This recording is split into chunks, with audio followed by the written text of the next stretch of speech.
Corey Bradford, firefighter for the Jackson Fire Department. A lot of things changed, a lot of people's lives, the industry that we work in, as far as safety standards and across the board, the whole world changed. Well, I remember driving in a car and toward the chamber to work, and when I heard it, but having been in that building so many times and walking through those halls and the offices and seeing the huge number of people in the building, the only thing I could think of was people, not what caused it or what happened, but the devastation it was going to cause to families, the loss of husbands, wives, children, brothers, sisters, and so on. It's almost hard to fathom the hurt. I don't think there's anything else that I could have possibly thought about. I didn't even think about who did it, the cause, or anything. I was just thinking about people. And I think that's what New York is really all about.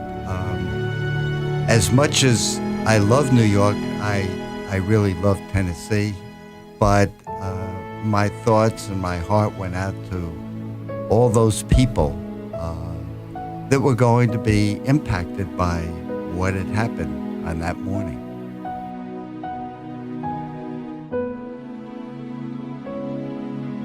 I'm Josh Robbins. I'm originally from Jackson, Tennessee. I live now in Nashville, and I work in the entertainment industry. September 11th started out for me as an amazing day. I was 18. I freshly was moved to New York City, and I go to my class. It started at 9 a.m. sharp. At approximately 9:40, the instructor, who is an actress herself, a fantastic actress, returned from getting water in between scenes as she normally does, and she looked white as a ghost. She came in and she told us immediately to call our families that the World Trade Center and Pentagon had been attacked, and to go to our apartments, but to get away from the building we were right beside, which was the Trump Tower. That beautiful morning prior to the attacks on that Tuesday ended very darkly. 10 years later now, it doesn't. That day and those attacks doesn't make any more sense, and I don't think it ever will. But I finally do have some closure already. But still, 10 years later, I will never forget Tuesday, September 11th.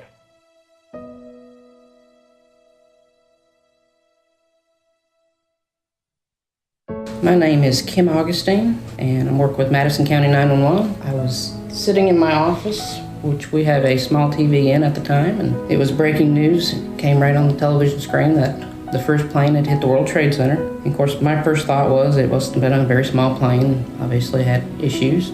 Then the second plane came in, and that's when we realized we were under attack, and it was just a sad day for America. This is Marty Clements, Director of the Jackson-Madison County Emergency Management Agency.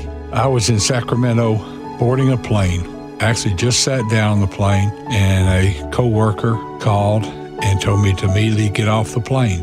Another call was coming in. It was another coworker telling me the exact same thing, get off the plane. So I went up and I knocked on the thing and got the pilot, and he and I stepped outside, and I told him what happened.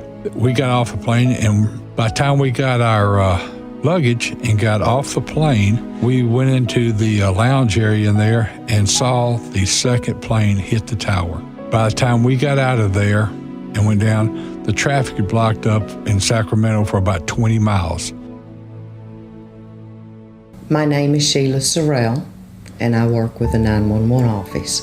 September 11, 2001 was a wake-up to horror. All those people and the folks who tried to help from all 50 states, Canada, they came from South America to help us. Now, not too many people knew about that one or paid enough attention, but they came. They cried and they prayed with us.